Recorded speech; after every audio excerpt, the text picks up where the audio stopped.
hoje nós já estamos em Gênesis capítulo 40, para a glória de Deus. É isso aí. Vamos firmes no propósito de ler a Bíblia de capa a capa. É desse jeito, você não pode parar, você não pode desistir. Pega ela, vamos abrir em Gênesis 40, vamos meditar nela agora comigo? Vamos lá? Não para não, hein? A gente tá firme no propósito, nós somos diferentes. Nós não somos aquelas pessoas, sabe, que começam as coisas e param pelo caminho. Não, a gente vai até o fim. A gente só não vai terminar de ler a Bíblia de capa a capa se Jesus voltar. Aí não, aí nós vamos para a glória, junto dele. Hoje nós vamos falar sobre os sonhos de José, porque José vai interpretar o sonho de dois homens lá dentro da prisão. Então vamos lá, gente, vamos meditar na palavra. E aí, perguntinha que não quer calar, você tá firme? Tô firme, hein? Eu estou firme, você também tem que estar. Agora, diz pra mim aí, escreve aí nos comentários, se você já teve sonhos e você já viu esses sonhos se realizarem. Você já teve sonho? Você já interpretou algum sonho? Deus já te deu aí esse mistério do sonho, da interpretação? Você já teve algum sonho? Eu já tive vários. Meu Deus! E o mais bonito de tudo é quando a gente vê o sonho que a gente sonhou, seja alerta para alguém, né? Porque Deus não permite que nada aconteça sem antes avisar. Então, seja de alerta para alguém, né? Seja um sonho de alguma bênção que alguém vai receber. Quando a gente vê se cumprindo, quando a gente vê com os nossos olhos, é mistério, né? É mais uma confirmação de que Deus verdadeiramente fala com os seus na terra. Se você ainda não ouviu Deus falando com você, é porque você ainda não parou para ouvir, tá? Porque Ele fala através da sua palavra. Através da sua palavra. Então vamos lá. Gênesis capítulo 40. José na prisão. Interpreta dois sonhos.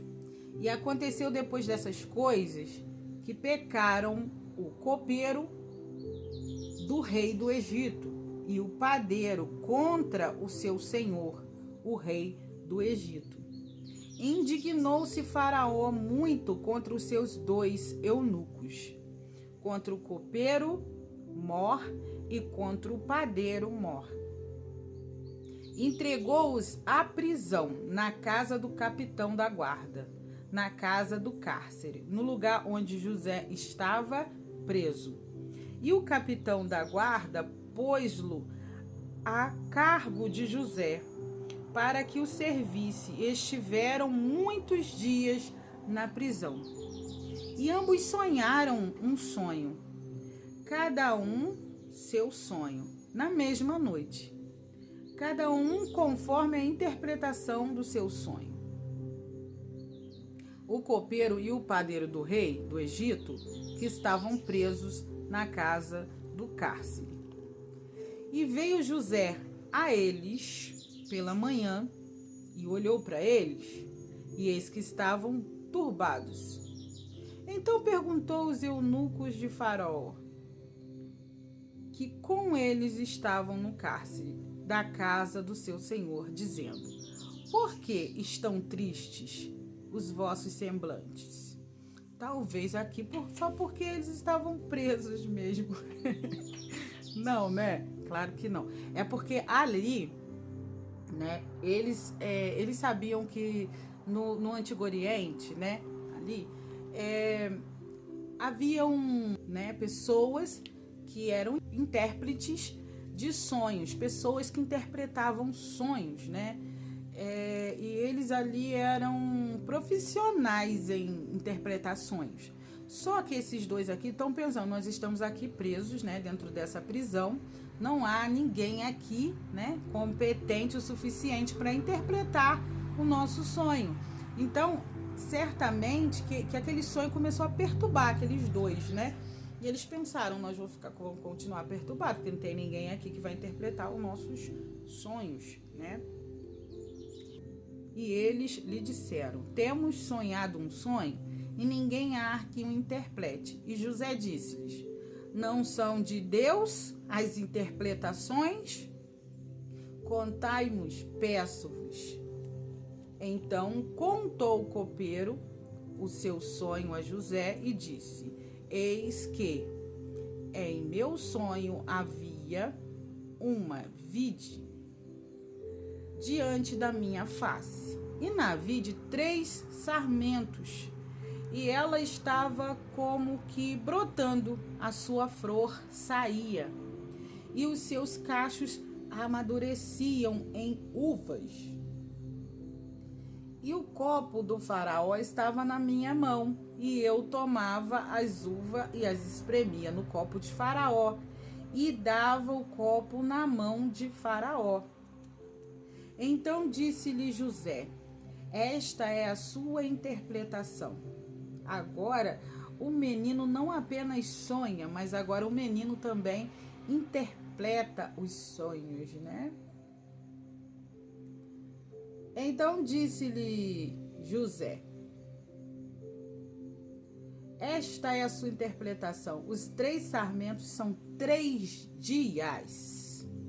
Dentro ainda de 3 dias, Faraó levantará a tua cabeça e te restaurará ao teu estado, e dará o copo de Faraó na sua mão, conforme o costume antigo, quando eras seu copeiro.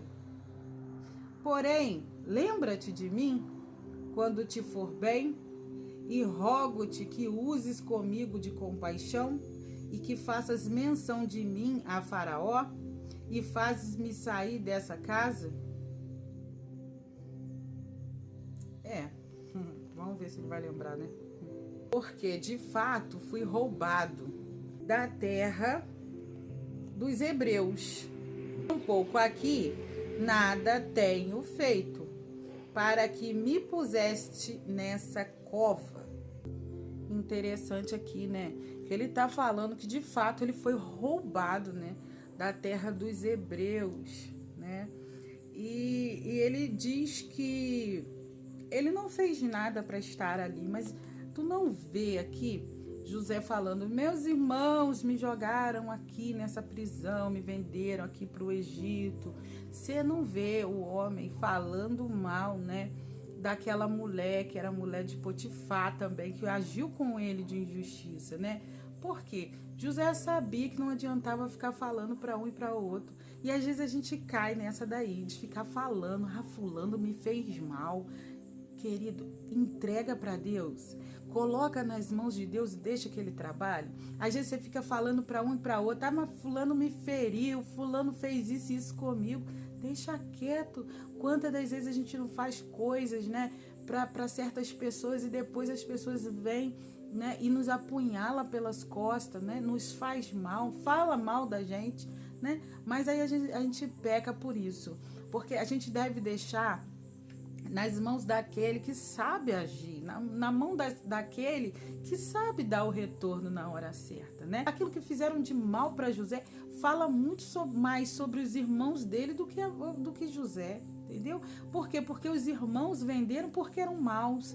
Os irmãos o venderam por causa do ciúme, por causa da inveja, né? E José fez alguma coisa para estar naquela situação? Não. Então ele sabia que ele deveria seguir em frente e deixar que aqueles que o fizeram mal, como a mulher de Potifar, na hora certa receberia o retorno de Deus.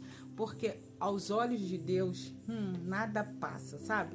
Nada consegue escapar do olhar do todo soberano Deus, né? Então ele vai dizer: lembra-te de mim, né? Porque eu nada fiz para estar aqui nessa cova, né? Vendo então o padeiro, né? Agora o padeiro vê, né, que José interpretou o sonho do copeiro. Então o padeiro, que tinha a interpretação muito bem, viu que José interpretou muito bem, tinha interpretado muito bem, disse a José: eu também sonhava, e eis que 3 cestos brancos estavam sobre minha cabeça, e no cesto mais alto havia de todos os manjares de Faraó, obra de padeiro, e as aves os comiam do cesto sobre a minha cabeça. Então respondeu José e disse: esta é a sua interpretação. Os 3 cestos são 3 dias. Dentro ainda de 3 dias, Faraó levantará a tua cabeça sobre ti e te pendurará num madeiro, e as aves comerão a tua carne de sobre ti. Profeta que fala a verdade. É isso que Deus está procurando, sabe? Homens e mulheres que não têm medo, sabe? Homens e mulheres, obreiros valorosos, sabe? Que maneja bem a palavra, que não tem medo de entregar a palavra de Deus.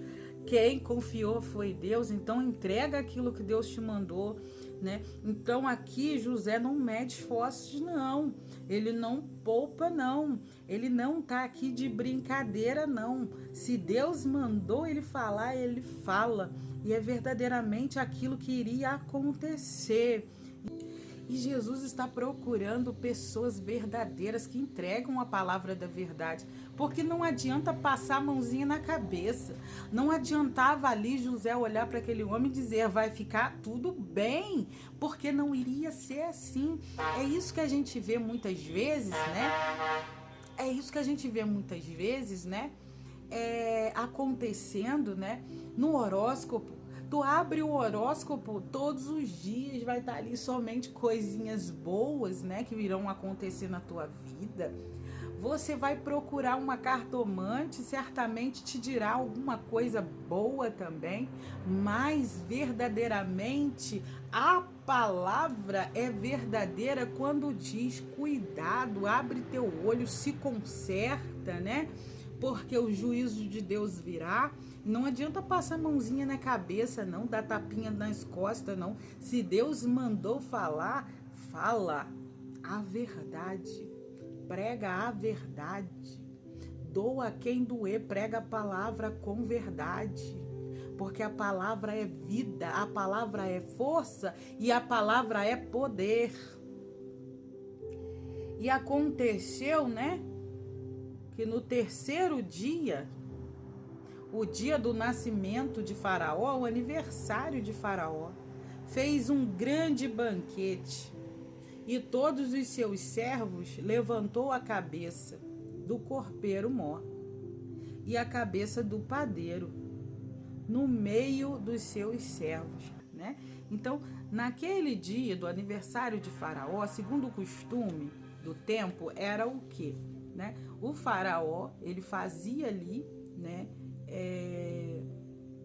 um julgamento, né? E ele ali condenava ou absorvia, né, alguém. E ali o que vai acontecer? Ele vai chamar o copeiro de volta, né? E fez tornar o copeiro ao seu ofício de copeiro. E deu o seu copo na mão de Faraó, exatamente como a revelação que José havia passado para ele. Mas ao padeiro o enforcou. É verdadeiramente o que José tinha falado para ele, né? Não sei se na hora ele ali não gostou do que José falou, mas agora ele está vendo, né? Ele perdeu a sua cabeça, verdadeiramente Deus havia falado com ele ali, né? Como José havia interpretado. O copeiro-mor, porém, não se lembrou de José, antes se esqueceu dele. Tem um ditado que eu não sei, eu já ouvi em algum lugar, não sei dizer se ele é um ditado chinês, eu não sei. Mas diz assim: o ingrato, ele se esquece, presta atenção, vê se não é isso mesmo. Ele se esquece dos 100 pratos, né, que recebeu, mas se lembra de um que faltou. Tu já viu pessoas assim? Tu faz tanto por ele, tu faz tanto por ela, e depois ele se esquece tudo o que você fez, esquece tudo o que você fez, e só se lembra de uma coisa que você não fez. E aí ele reclama de você para todo mundo, ele fala mal, ele te destrói por causa de uma coisinha que você não fez. Mas ele se esquece as outras 100 coisas que você fez. Então, a gente vai ver, né, a ingratidão. Mas eu acredito também que pode ter sido sim, né, ali um momento de descuido. Pode ser também que ali o copeiro ele não viu oportunidade de falar de José. Talvez ele achou, eu não, cheguei aqui agora, né? Eu vou ficar quietinho na minha, né? Não vou provocar o faraó, vou deixar quieto. Deixa José, que se foi Deus mesmo que falou o sonho, é o Deus que vai agir. Eu não sei o que se passou pela cabeça daquele homem. Só sei que ele se esqueceu de José. Mas, porém, todavia, Deus não se esqueceu de José.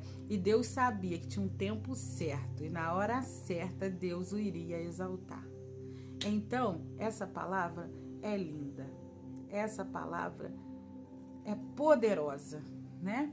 Que você fique meditando nela. Medite nessa palavra, né? E não fique triste com o ingrato, não, né? Você sabe, na tua consciência você sabe o que de bom você fez, né?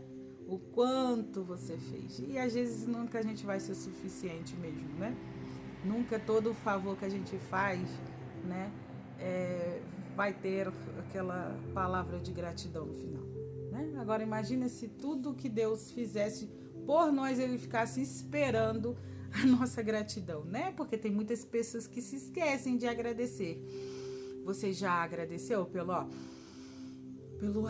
que entrou dentro do teu pulmão? Muitas das vezes tem pessoas que só lembram do ar que respira todos os dias, que parece uma coisinha insignificante, porém não é. É algo muito precioso quando tá faltando ele, né? Quantas pessoas precisaram do ar, né? Naquele tempo difícil que a gente viveu aí do Covid, né? Quantas pessoas tiveram dificuldade de respirar. Mas aí agora, ó, a gente pode respirar livremente, mas não se esqueça de agradecer a Deus, porque só Ele faz isso. Respira, respira, você está vivo. Então fique com essa palavra, que Deus te abençoe, continue abençoando a sua vida e não desiste do propósito, hein? Vamos meditar todos os dias na palavra de Deus. Fica com Deus, tchau!